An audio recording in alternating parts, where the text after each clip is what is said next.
Greece should try to achieve an honourable compromise. An investment plan on a European level seems unreasonable. Those are the statements of the American economist honoured with the Nobel Prize, Mr. Paul Krugman, that exclusively gave on Actua-TV. Moreover, in an open discussion with the press, Mr. Krugman analysed the whole economic situation of the country. Reporting from Athens, for Brussels and Actua-TV, Charagioka.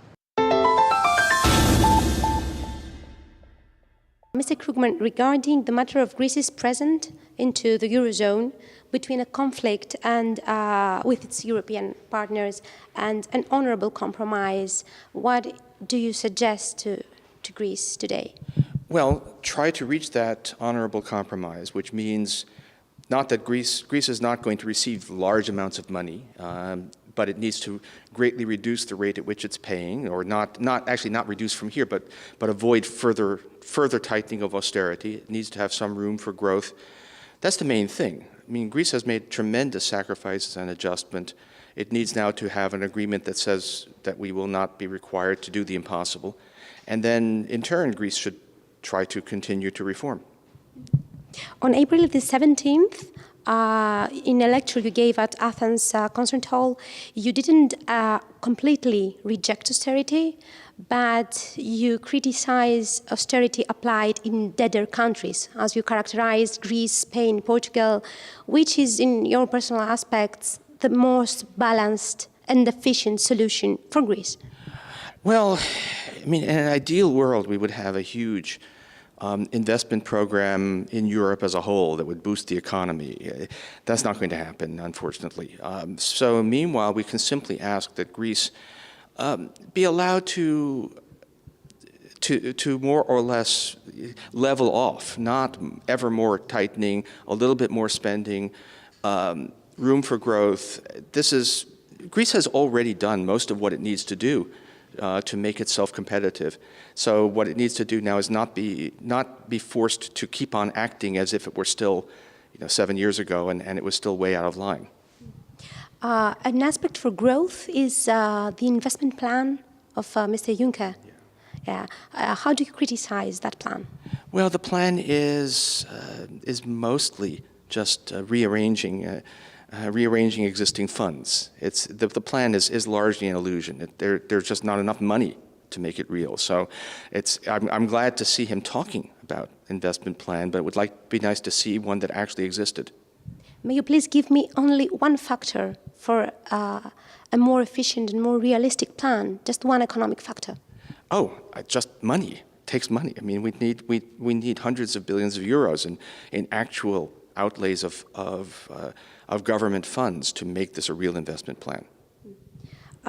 Also, well, finally, and thank you for your time, do you recognize that Syriza is actually negotiating hard, or do you believe that it's just trying to earn some time? No, I think that they are, the best I can tell. Of course, I have no inside knowledge. It looks like it's serious negotiations. The little bits I've seen see that Syriza is, in fact, coming up with realistic proposals, and this is the real thing. This is what, if there is a successful conclusion, we will say this is what hard negotiations look like. There's many angry statements, there's much confusion, there's a lot of fear, but in the end it comes together. Might not work, but no, this is real. I don't think there's any reason to call any of this just to call it an illusion, or to say that this is not a really serious effort. My apologies, a final comment. A scenario for Grexit might ever be possible when we are talking about European Union as a whole, when we are talking about euro as a united currency, as a strong, united, competitive currency in the global markets. It might be possible, a Grexit. What would that mean for Europe? Well, it would be a very serious blow to the European project, because it would have meant that Europe's biggest venture has been a failure for at least one member. It would also shake the confidence of the whole system. So it's something to be avoided. I think it's, countries could have their own currencies. The euro, I think, was a mistake, but a very difficult one to reverse. So, no, I mean, this is something nobody should want to see Grexit right now. It may happen. Krugman was de gast in Athene op uitnodiging van een Griekse NGO. Hij sprak er over de toekomst van Europa. We can dictate possibly economic policies to a developing country. Even there, I think it's widely recognized that the United States did too much of that in the past. But to the euro, to the European Union, that's a peer superpower. You don't go around telling the European Union what it must do. The third point is that there's leave aside Greece, there is a very broad consensus, quite open among influential people in Washington, that Germany's deflationary policies are a problem for the world. You can see that. You can see this in the statements, the most recent currency report from Treasury. You can see it in everything that Ben Bernanke has said in the last 2 weeks. Of course, he's no longer in office, but clearly reflects a current of thinking. You can see it so the United States is certainly making the case and presumably trying to put discrete pressure on Germany to be more liberal in multiple dimensions. But you are in Europe. The United States does not get to lay down the law on policy within Europe, and doesn't want to. If there's a real conflict among European countries, the United States will step back unless really asked in. I think, but I don't know. My speculation is that most of the holdup is on the side of the creditors, that they are still looking for some kind of symbolic, more symbolic than anything else, so looking for some concessions that will allow them to claim that they have not changed their approach.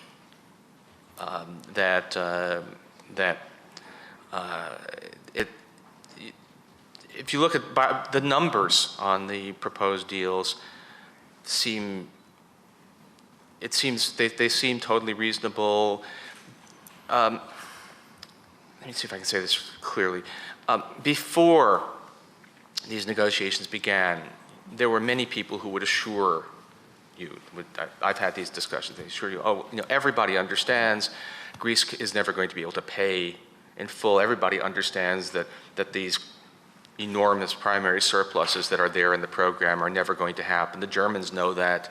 Don't worry about it. Everyone is going to be prepared to be realistic. Then we came to the moment where it was time to actually acknowledge reality.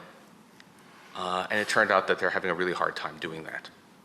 And so I think we're mostly looking at a hold-up, not over Greek failure to deliver or anything like that. There may be some issues, but I think mostly it's just a hold-up. It's taking, it's hard after 5 years of insisting that you had the answer to say, well, okay, that wasn't, we're going to have to do something different now. Gioka was aanwezig voor Actua-TV. Corruption in Greece and its root and political system led to a faster failure of its economy. Do you recognize this factor? And if so, I'm guessing structural, but what are your suggestions? Which are your suggestions? As many of us pointed out, when the euro crisis began, that Greece was unique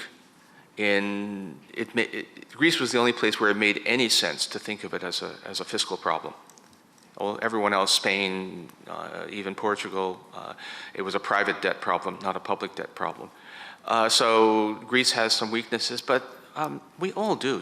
It's look at the primary deficits in Japan, and they have been as big as Greece, but nobody thinks it's a comparable problem.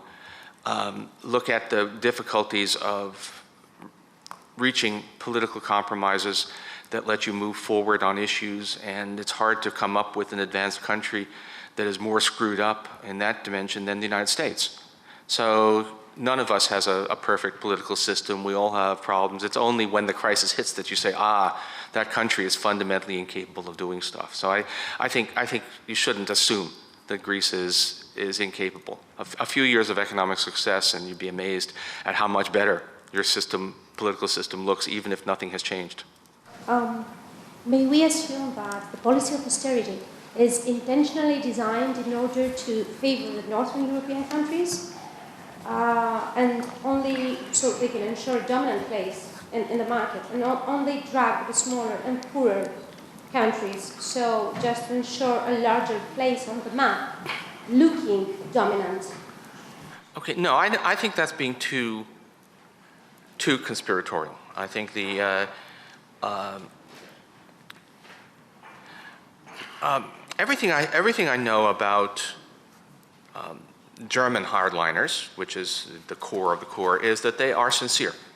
They really believe that they are talking about the path of virtue. They really believe that Germany's success shows that being determined and cutting is always the right thing to do, and that it's good for everybody. They're in a way, that's why it's so problematic. It might be easier to deal with them if they were cynical. But I believe that this is, in fact, an honest belief, but unfortunately, it's an honest belief that appears to be completely impervious to evidence. So, no, I think that's being unfair. I don't think there are cynical people in the world. There are,